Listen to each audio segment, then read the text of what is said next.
What does it mean to regenerate? The reemergence of the concept of regeneration in our culture is a hot topic. From producers to products, legislation to certifications, celebrities to students, there's no shortage of passionate perspectives. Welcome to Regen Circle. I'm Page Faye, and on this show, we're here to explore the reemergence of regenerative concepts and practices and their impact on ecosystems and culture. If you like what you hear, take a moment to subscribe, rate, and review the show. Welcome to the Circle.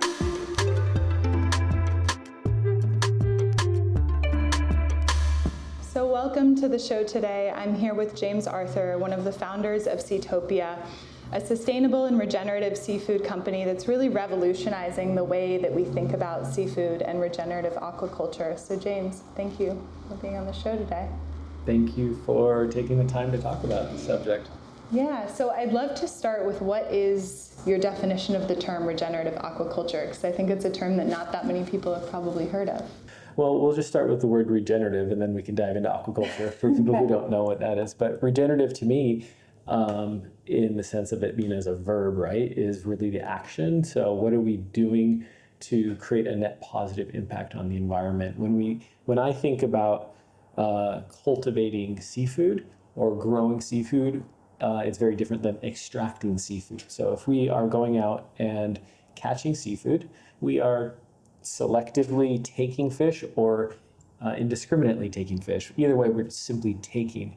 Whereas if we set up a system that has the ability to have a net positive impact on biodiversity, on water quality, then I think of that as regenerative. And aquaculture is simply the practice of growing living organisms in the ocean. It could be fish, it could be shellfish, it could be algae, it could be for food, it also could be for medicinal uses. The term aquaculture covers all of those areas. So regenerative aquaculture is growing, in this case, seafood in the ocean and thinking about the net positive impact of our relationship with the ocean. Thank you. And how did you find yourself getting into regenerative aquaculture? Have you been a waterman your whole life? Like, what was the draw to seafood specifically? My whole life I have been immersed in the ocean, save for a distracted couple of years pursuing sort of Wall Street adventures. But my father was a lifeguard. Some of my earliest memories are fishing, being in the ocean, being in the Sea of Cortez with him. My mother was a photographer that worked at SeaWorld, so I had a lot of kind of behind the scenes access when I was really young, and just the incredible experiences of being up close to some like big marine mammals. This was like Shamu before we realized like how terrible it was, but just being there and as a kid, it was so inspiring to me. And that set me on a journey to working at an aquarium where I was introduced to somebody who explained what aquaculture was and painted a really beautiful story of the potential of regenerative aquaculture.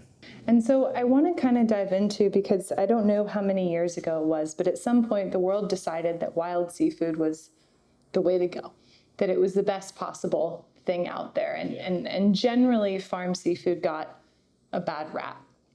Can you talk a little bit about the difference between wild and farmed traditionally? Sure. And maybe why it got that bad reputation?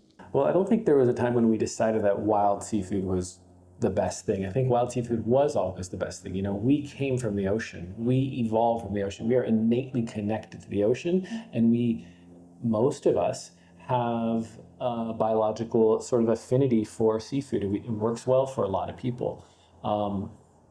Unfortunately, we've treated the ocean as a dumping ground for industrial pollutants, for fertilizers, for just a myriad of chemicals, pollutants, and the net result is that fish, shellfish, are like sponges just absorbing everything, right? So now we're seeing, unfortunately, increased levels of mercury in the upper oceans that have increased over 300% since the Industrial Revolution.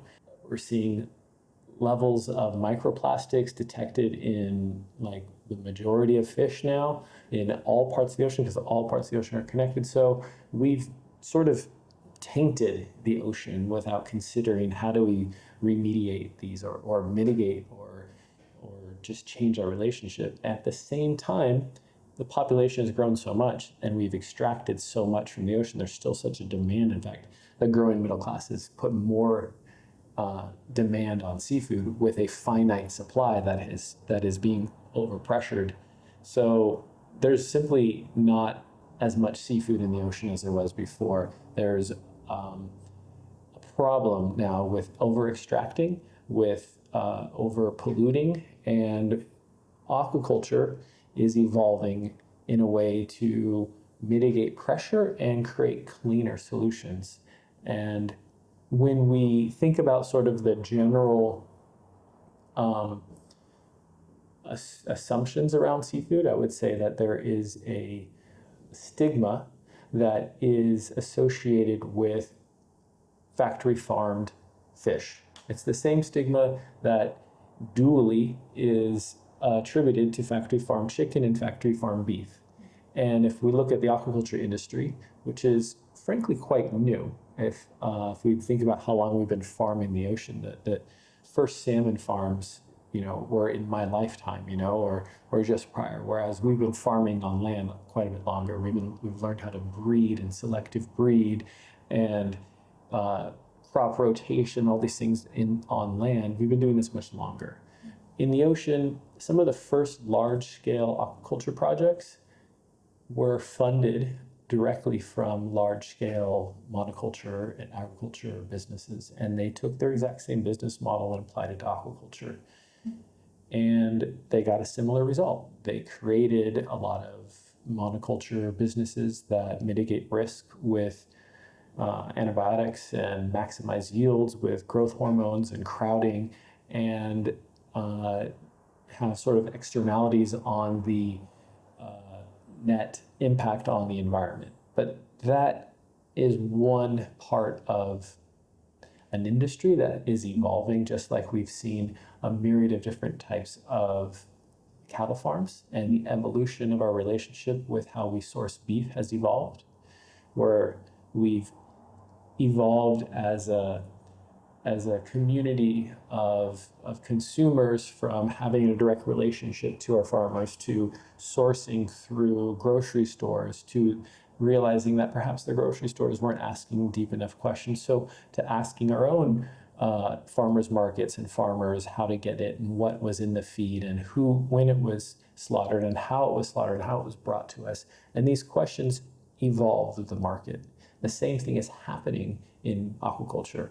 As the industry has matured, as consumers have asked for more, a lot of the projects that were pilot projects, not commercial scale, are now being grown and commercialized to produce things that are more in line with what we're looking for in permaculture environment. So aquaculture is evolving right now in the same way that maybe the cattle industry was 20 years ago, in response to deeper questions from a more educated and thoughtful consumer. And so that brings us to, I want to tell the viewers a bit about Seatopia itself and what you all offer to the consumer, and how you're maybe different than what's been on the market to date. Maybe to go a little deeper onto like the evolution of seafood, and I would say that we're sort of in like what I call fish feed 3.0. Fish feed 1.0, the very first farms, they took the same feed that, let's look at salmon as an example. There's a lot of different types of fish that are being farmed, but with salmon as an example, they took locally caught sardines, anchovies, mackerel, ground them up and made them into a pellet, and fed that in different ratios of fats to oils and proteins depending on the life cycle. And they fed that directly to those salmon and got very similar nutritional value to a wild-caught salmon. The problem is you're not necessarily mitigating pressure on wild stock populations if you're still feeding them wild fish. So phase 1, fish meal 1.0, was ground up bait fish or forage fish. And you see a lot of studies that purport that farmed seafood has higher concentrations of PCBs than wild caught fish. And those the dates of all of those reports are tied to fish meal 1.0, which is in the 1990s. And most of those increased levels of PCBs was a matter of grinding up wild bait fish and having a concentration of that in the feed. The FAO and a couple other organizations made a request, a mandate, a goal for the aquaculture industry, which most scientists acknowledge is necessary for us to feed the growing population. They made a request that the industry as a whole reduce its dependency on forage fish, because that's a unsustainable practice. So the industry evolved for the most part. Most of the large players went to the fish meal 2.0 essentially, which was reducing dependency on bait fish and instead supplementing with other forms of proteins and fats or oils. And the most cheaply available sources of commodity oils and proteins is soy protein and canola oil. And that is where you see sort of the middle market availability of a lot of fish being sold today, which is, sold in grocery stores and whatnot. And it's very inexpensive. It looks pretty, but the nutritional value might be different because the omega-3 to omega-6 levels are very different when you feed something soy and corn versus feeding them the original feeds that had the omega-3s from the sardines and anchovies. That's sort of commodity fish. And that's a lot of the production today. Fish meal 3.0, which is what Seatopia is really focused on, is aligning the omega-3 to omega-6 ratios, not using soy and corn, not using bait fish, but 3.0 is replacing those for the core base levels of omega-3s from algae, because fish don't actually they don't produce their own omega-3s. With very, very few exceptions, fish actually bioaccumulate omega-3s from the environment, generally from something that they ate that before that ate a plankton, a zooplankton, and those omega-3s from the algae, those are bioaccumulating into the fish. So we're at this really interesting time in the evolution of the aquaculture industry where large-scale algae production, the production of microalgae for fish oil is the prices are becoming affordable, especially since COVID. We actually saw an increase in the cost to produce fish oil, and we're seeing mass adoption through the economies of scale that are happening with algae-based oils. And this is really good because this is sort of like the beef industry going from corn-fed to grass-fed and pasture-raised, and you're getting a healthier diet that is more aligned with what our bodies want and what the bodies of the animals want. So if you feed fish corn and soy, they actually get inflammation just like you and me, and that inflammation means they're more likely to get sick, and then potentially you have to give them antibiotics. You give them a healthy diet and they're more resilient to begin with, and it results in a better outcome for everybody. So algae-based oils and alternative proteins, things like soldier flies. So there is a whole evolution in developing proteins that are more aligned with the nutritional value that the fish need, that is much more interesting than soy.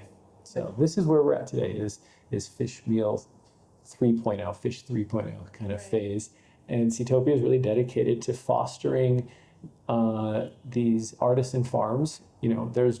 There's no marine biologist in the industry today who got out of college and was like, I'm going to build a commodity aquaculture farm and feed them crap and make $1 billion. Every aquaculture focused marine biologist got in this industry because they believe in the potential of aquaculture to mimic the natural systems that the ocean has, to really learn from nature and to build abundance in the same way that the oceans were.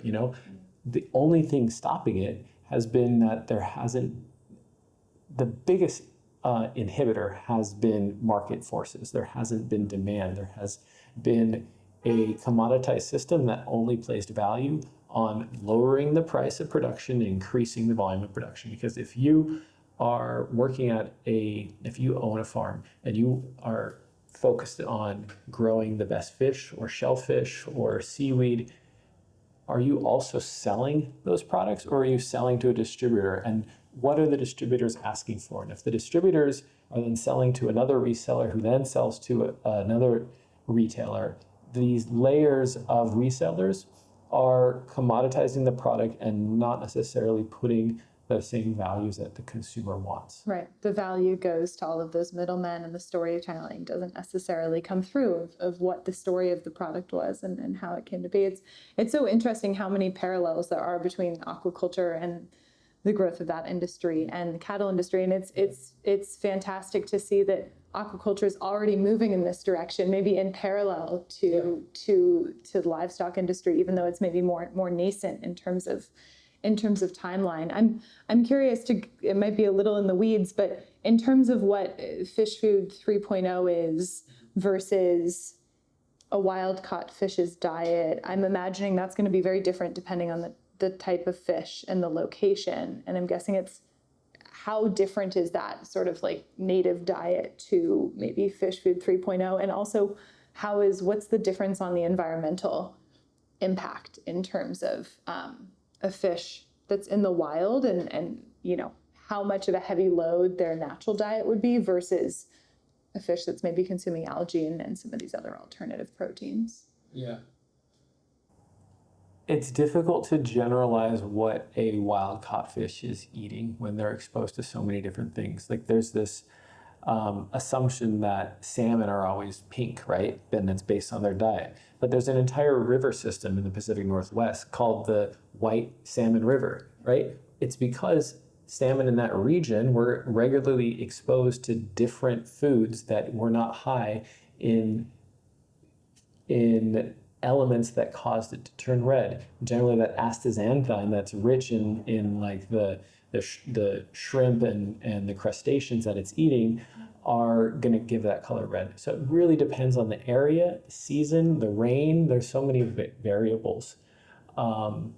That said, one of the beautiful things about farming is that when you do it right and when you really focus on a clean, controlled environment and a clean, controlled feed, you get a clean and predictable outcome, right? Mm-hmm. If you go to dinner at a beautiful restaurant in New York City and you see squab on the menu, you think, okay, interesting, I want to order the squab. I don't really know too much about it. And you ask the chef, where does this squab come from? He's going to say, well, it was farmed at such and such, blah, blah, blah. What is squab? Well, it's pigeon. Oh, interesting, but I'll try it. The chef recommends it. If it was wild pigeon from New York City, you probably would second guess it. But the idea of wild fish is so beautiful and romantic. It's in our DNA. It's what we want. We want this connection to our source, to the ocean on this blue planet.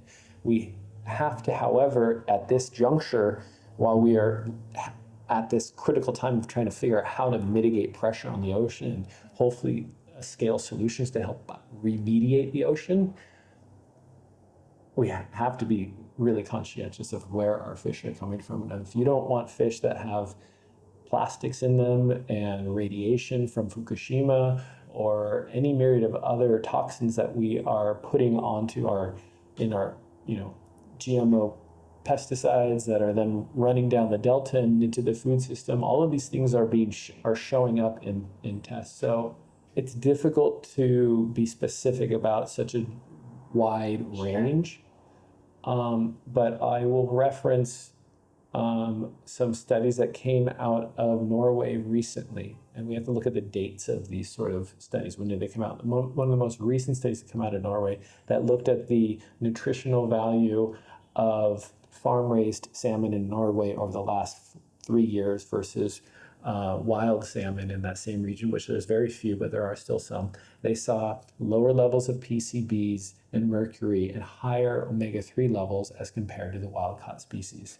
And so in that isolated study, you are comparing fish that were foraging in that region to fish that were in a controlled environment fed a very specific diet, and they had better nutritional value. So that extrapolated to how the interconnected oceans are, I today feel confident in saying if you want to feel confident in eating fish that is quantifiably low or lower on mercury levels and higher on omega-3s than what is probably available through other sources. Seatopia is one of the better sources.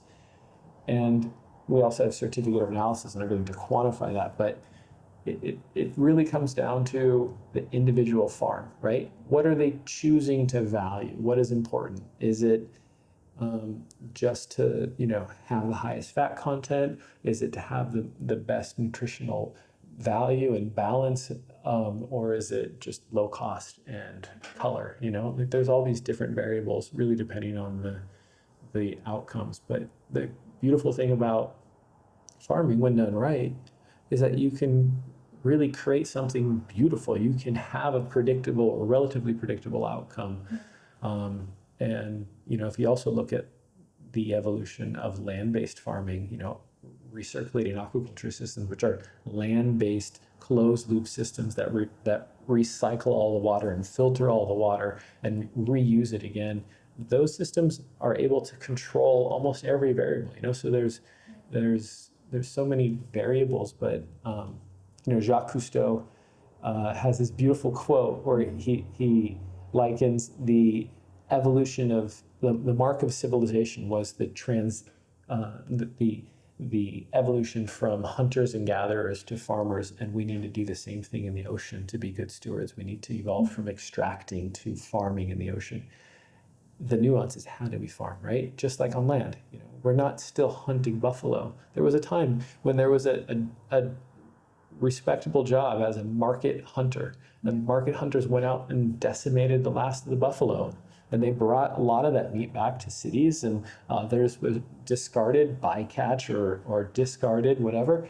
We're doing the same thing with seafood, but we're at this sort of 11th hour, right? Where keystone species, so many species are going extinct every single day, right under our noses. And a lot of it has to do with our ignorance and in how we're spending our money, where our food, what our food is, and not having enough, take enough time to vote with our fork, I think. So I believe that, our children are going to look at trophy fishing in the same way that we today look at like trophy hunting in the savannah. Like we don't condone, my family, we're not gonna condone hunting a lion, just like I think we won't be condoning hunting giant marlin or giant bluefin tuna. It is too late in the evolution. We need to create a respite for this environment to do what it does really well, which is regenerate. Yeah. But it needs space, it needs time, and it needs to be protected in a way that will allow these migratory species to work, these interconnected these beautiful synergies that happen between shellfish and seaweeds and fish. They work together so beautifully when they're allowed to work. Yeah, when all the systems are in place. And it's, I think it's this idea that, we as humans as a species have this very unique ability to shape the earth, to move earth, to plant trees, to farm. We are tenders of the earth. And we have this really unique opportunity that we've maybe been using in the wrong way to say, oh, well, we have this ability to extract and pull from, but we also have the ability to help shape and rejuvenate whole ecosystems. And I think a big part of the awareness of that does come down to education. And I remember in a discussion you had with someone else who had mentioned, farm tours are becoming so popular now, like people are going to farms and people are homesteading, and like that doesn't necessarily happen in the aquaculture industry. And I had this moment when you said that where I was like, wow, if I take out of my head what I think a fish farm might look like, and I can imagine how beautiful it might be in my love for the ocean, I was like, gosh, I might love going to a regenerative aquaculture farm more. What might that look like, or what might that experience be, or is that happening? Absolutely, it's happening. It is amazing. It's the most beautiful experience to bring people to swim with their fish. I mean, some of the most inspiring, beautiful moments that you see in like Pinterest or Instagram of people swimming the ocean is when they're surrounded by a bunch of fish in a huge school of fish. Well, you could have that experience at an aquaculture farm. You can literally swim surrounded by thousands of fish. That experience in crystal clear blue water, that experience is absolutely tenable if you find it interesting. We have done tours and we will be doing more tours, and it is critically important for people to have that experience. You know, we need this out of sight, out of mind thing needs to evolve into like, I actually have a relationship to the blue planet, to the oceans. I actually appreciate eating seafood. I just want to do it responsibly. I know who my farmer is. I know how they farm. I know what they feed. I've swam in the waters. I've been to the bottom. I've seen the bottom, whether on scuba or if you want to free dive down there. These are the experiences that empower people to have an authentic connection to the blue planet that with that sort of tourism that you're talking about is absolutely happening. You know, there are farms in Greece, there's farms in Mexico.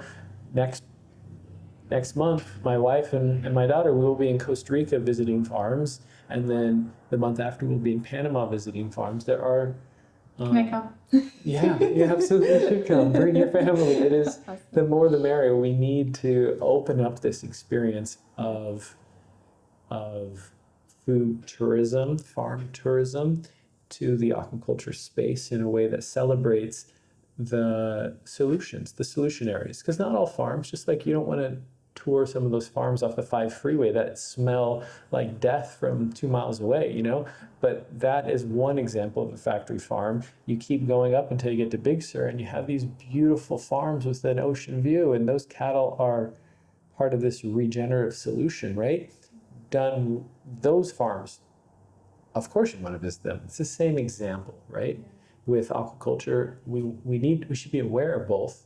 And films like Seaspiracy have done a great job. They told a wonderful story of the doom and gloom. The solutions also need to be told, right? The Biggest Little Farm story is a beautiful story. The Vetta La Palma is a great example of a regenerative farm that that Dan Barber did a great TED Talk about. You know, he talked about how they're actually created a net positive impact on the environment. Those sort of storytellers, we need more of those. We need more people visiting farms and really celebrating the handful of farms that are, you know, in it for the good of the planet, for the blue planet. You know, we're on the blue planet. We should figure out how to do ocean farming right. And it's going to take less than 5% of coastline to feed the world's needs of protein. So that was going to be like one of my next questions for you, because I have done a little bit of work with different seaweed farmers and in the algae space, and you know, people that are doing, you know, shellfish and different things that grow really quickly, and oysters and all of that. Yeah. But one of my questions was, if all 8 billion people on this planet had a Seatopia subscription, what would that look like? Would that actually be sustainable? Is it a scalable model in terms of, like, you know, what would that scale look like, and what would the potential impact be on our oceans? It would be very disruptive to the current players in the industry who run the supply chain for seafood, but it would revolutionize access to artisan farms, right? A distributed network of smallholder farms that are creating product for their local economies, for their local communities, is absolutely scalable. There is, if you look at a coral reef or a mangrove, or let's just look at those two examples. You have so much abundance in a very small area because you have all these interconnected relationships, right? The symbiotic relationships between the coral and the algae and the clownfish and the reef cleaners and everybody working together to harmoniously create this abundant ecosystem is the model of aquaculture that we believe should be scaled. You know, when we were talking to some people from the California legislature, and they're expressing concerns from the Coastal Commission and other people about aquaculture, and there was basically the question was posed, well, what would aquaculture look like to Seatopia? And we painted a picture that we absolutely need to scale multi-trophic aquaculture, and that would mean permits for finfish are only allowed when they are integrated with shellfish and seaweed farms. And that reliance, that integrated policy that mimics nature's policies, would not only create a checks and balance on the load on the environment, like nitrates from finfish is one of the things that people are upset about. As long as you don't have, let's say you're feeding the fish something that is clean and sustainable, it's not pumping, you're not putting antibiotics in there, and you're introducing a species that is native to the region, and then you're surrounding that finfish farm with shellfish and kelp farms, you're gonna absorb and create this symbiotic relationship between the effluent of the fish and the nitrates that the kelp and the seaweed and the shellfish need. One of the challenges to scaling offshore kelp farms is that when you go offshore, there's not enough nutrients in the water. Well, how do you introduce nutrients to the water and do it in a way that is scalable, controllable, in a controlled feed environment with predictable outcomes? I mean, a multi-trophic system seems to be a pretty good solution. And these pilot projects that are happening in other parts of the world, like in Mexico, in Peru, we're working with some really beautiful farms all around the world, from New Zealand to Norway.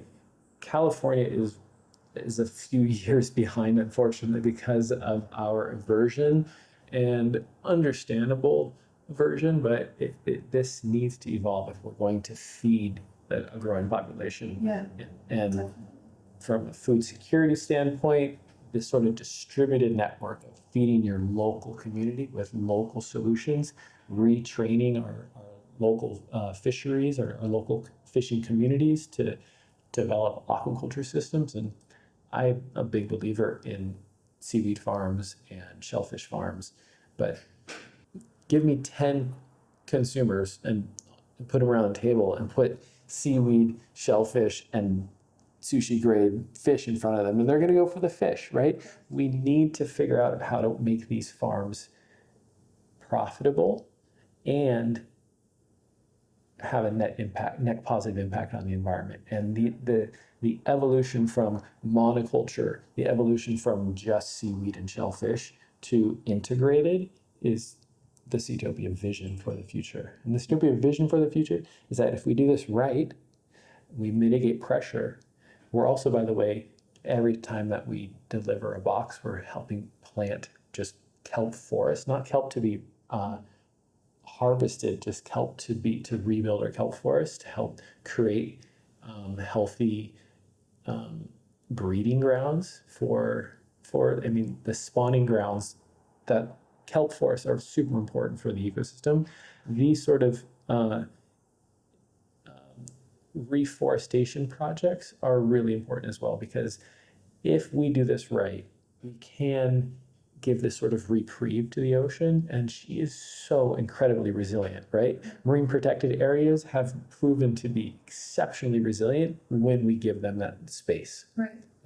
And so I want to talk a little bit about that full spectrum and the profit piece that you specifically mentioned, because one of the things that kind of blew me away, having been in the products world and the natural products world or sustainable products world for so long, is that a lot of people will talk about the product, right? The part that the human is eating, and hey, we've got that dialed in, but it will come shipped in plastic packaging and recyclable packaging that isn't really recyclable, or there will be a lot of other elements about the way that that product was made that aren't in full integrity or alignment with the sustainable or even regenerative principles that the brand claims.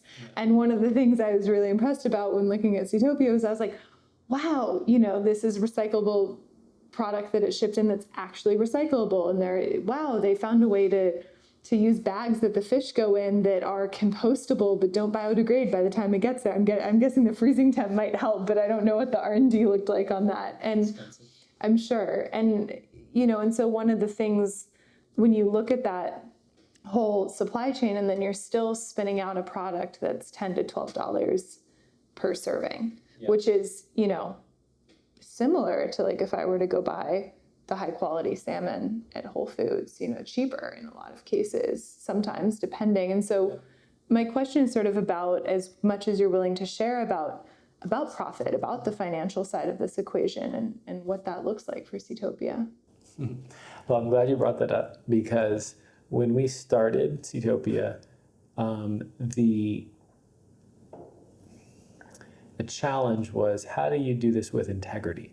Because the idea of selling fish so I was previously working with a farm in Mexico that was producing some of the best yellowtail in the world. And I realized what a challenge it was to evolve the business if we didn't actually know who our customers were, because we were selling to an importer who then sold to other distributors, who then sold to other people and commoditized the product. That didn't celebrate the farm. So there was no incentive to, look, we're going to use new feed, we're using different practices. There was none of that. None of that made it to the end consumer. So there was no incentive to pay more for those improvements. So I started bringing our whole fresh fish to restaurants. And this was here in Southern California. And some of these amazing farm-to-table restaurants in Southern California, these chefs were blown away by the quality. The chefs came and visited the farms. This connection evolved into consumers wanting Seatopia products. But a consumer doesn't know what to do with a whole fish. Most of our consumer base is just using this throughout the week. They don't want a whole fish. They don't have room in their freezer. They don't want to break it down. If you're a mom and you just want to meal plan for the week, you just want everything individually portioned. And at the time I was like, I'm not going to use styrofoam. I'm not going to use plastics. How do we do this right? And it took a long time to find and source. And the truth is, when we first launched with a product that was 100% compostable, we lost a lot of money. Can imagine. We still work with an amazing producer of vacuum sealed bags that has given us multiple different iterations of these bags over the years. That the first iteration composted too quickly, and in proximity to dry ice, it was losing its seal, and we actually had to evolve from that. And today, we're actually not using that on all of our products. We can't. We're using some recyclable products, and that is something that we want to improve on. When I started the business, I was like, we're not going to even ship the first box until we solve this. I've kind of evolved to more of like a Patagonia approach, where it's like, we're going to transparently say, this is our roadmap, this is where we're at, and we need to improve it. So we're using those compostable bags on the IQF products that don't need to be vacuum sealed, but the ones that are just flash frozen and vacuum sealed, that product now we've had to go back to just a recyclable bag. But the R&D on figuring out how to actually make that work is part of our growth strategy. We have to do it, and I do believe we've identified how to do it, but it requires some machinery that we're not able to procure just yet. Yeah, I understand. But it's very important to think about the supply chain of food, right? Like, what is the net impact of the entire supply chain? Because to produce the best, most beautiful, sustainable seafood and then sell it like most other commoditized products through this supply chain that puts everything in styrofoam boxes and then plastic bags, like, what's the point of calling it sustainable seafood if it's shipped in styrofoam? Yeah. So yeah, all of this is important. What's the point of shipping it on an airplane and getting whole fresh fish if the carbon footprint of that airplane and all that? Like, whole fresh fish being distributed has a huge carbon footprint, and frozen fish has a much lower carbon footprint. So even though a lot of people wanted fresh fish, when we launched Seatopia, we decided to go with frozen fish because despite the education that requires, it's simply a more sustainable solution. And offering whole fresh fish, it's shipping whole fresh fish direct to consumer doesn't compute. No, I can't even imagine the operations, supply chain, logistics. And I think consumers are beginning to understand that frozen actually preserves nutrient integrity. Like a lot of the time, if I'm not shopping at the farmer's market, I'll get frozen vegetables to stir fry because they're probably had more nutrition at the time of frozen than something that's been sitting out for a really long time. And, you know, the same is true of fish. And so I think to your point, like it's that educational component and it's not always what it looks like. That's not always the truth. And how can we really start to celebrate these brands and these products and that are building new systems and supply chains that allow us to eat in this abundant, beautiful way. You know, something that I always tell people is I say, you know, eating this way or attempting to be a human that's living in a more regenerative way doesn't have to look like a lacking situation. You know, it doesn't have to look like beans and rice every single night, you know, and to be able to have sashimi grade fish in your home and make beautiful homemade ceviche and feel like you're in integrity about that choice. I mean, I think that's so well worth the extra few dollars that you're going to spend on the product. It's probably cheaper than going out to eat a lower quality fish anyways. And I think that beginning to build that education and helping people understand and feel and experience that is the difference maker. Yeah, we do have to make different choices. And it's also worth noting that not everything works, right? You can't have it both ways. This is sort of like the slow food movement in a way, right? There are sacrifices. Like there is no tuna on our menu.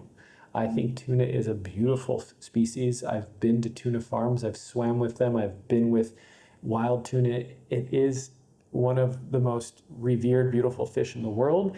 And eating beautiful sashimi grade tuna is a wonderful experience. The vitality that you can feel from that is palatable. But not all species are ideal for cultivation, right? We don't see cheetahs being farmed because their metabolism and whatnot, they just need incredible amounts of space, and their feed conversion ratio is very efficient because they're running around all the time. They're not resting. Tuna need to run all the time, and they're actually not cold-blooded creatures, they're actually warm-blooded creatures. So it takes about 20 pounds of feed to get them to grow 1 pound of meat. So you really, it's just, there are compromises. Not everything is doable, but making the right decisions, I think, is what we're trying to do with the mission of Seatopia. And it is a slow path, right? I feel like we probably could have grown much quicker had we and made more money had we sold some wild-caught seafood or sold some more commoditized products or offered tuna, because there is farm tuna, ranch tuna, but I don't believe that it is something that we should be condoning, because we could get into it, but tuna is not a species that I believe is an efficient use of our resources. Yeah. No, and that's an opportunity to educate as well. You know, why isn't tuna an option on the seafood box? And that's an opportunity to explain that. You know, I haven't had tuna in a long time, and my friend had caught some and served it up as sashimi the other day. And it was like the biggest treat ever. It felt like a sacred moment and a gift, you know, because it was like such a rare treat that someone had gone and gotten themselves. And some things are that way, and you know, I think they should be. And they should be. You know, I believe in a future where our kids should be able to go fishing, and the experience of spearfishing and selecting that fish and having a connection to hunting should be a part of our future, our society, where we know and have that visceral understanding that if we are going to be meat eaters, that we respect the lives of these creatures. But it should, in my vision, probably stop at recreational, at least for a long time, because that there's just too much industrial scale extraction right now, right? And that we're about to lose those opportunities to catch our own fish, you know, like we don't everyone in North America shouldn't go out and hunt elk because there would be no elk left. We shouldn't all go out and hunt salmon. There would be no salmon. If we all only ate wild-caught salmon, we would deplete the entire population of wild-caught salmon in one season, you know, or less.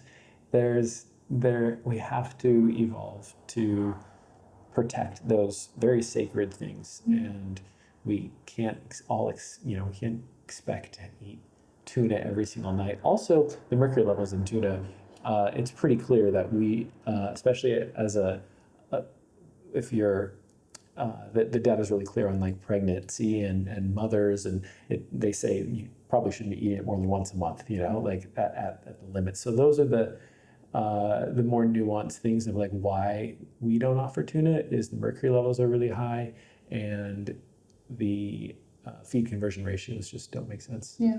But it's a beautiful creature. Yeah, it's a beautiful, every once in a while, you know, there's certain things, and they remind us and connect us to how ephemeral and short and beautiful and how special our relationship is to other species when we get to interact with them in that way and have those moments. And so, James, as we wrap up here, I'd love to hear like what is next for Seatopia? How can people support what you're doing and learn more? What's on the horizon for you all?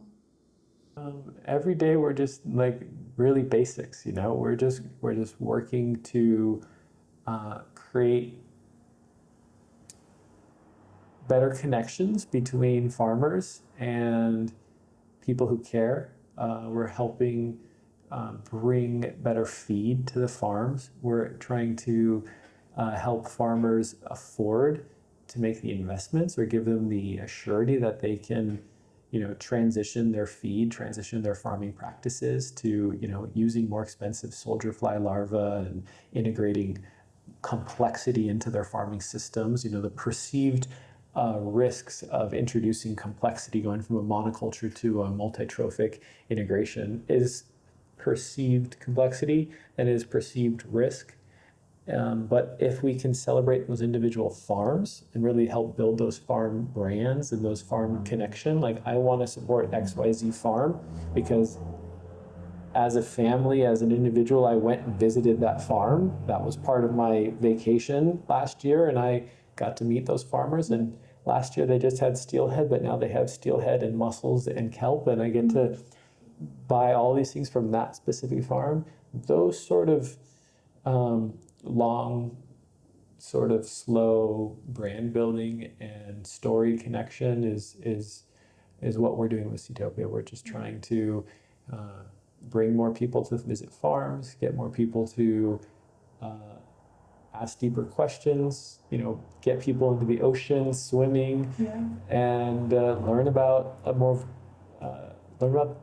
blue planet and all the beautiful creatures that are in it and how they all are interconnected. You know, these keystone species that are potentially going extinct if we're not at least aware of and fighting for them. So Seatopia is really, you know, it's not one thing that we're doing, right? We're trying to actually build a new supply chain, you know, and think about the net impact of that supply chain. And as I mentioned briefly, the kelp reforestation project is really like dear to my heart, you know, like I'm excited to be able to bring people to visit some of the places where we're planting kelp, you know, 1,000 new kelp seedlings that are going into the water and the potential for of what that happens. Like, so these are things that we're focusing on over the next year. We're hoping to, just further that work. It's a slow iteration, but if people want to follow Seatopia on our socials and all that stuff, I think at Seatopia is the handle and all that stuff.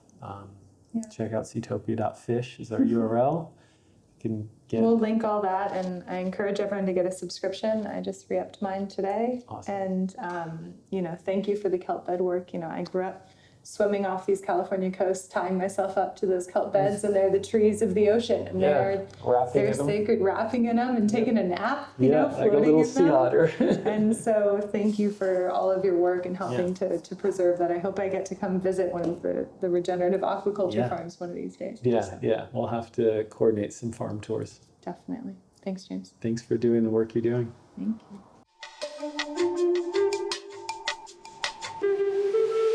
Thanks for tuning in to today's episode.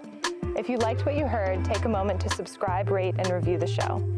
And if you want to learn more about how to get involved with the Circle, visit us at our website or on social media. We're always looking for like-minded people to connect with.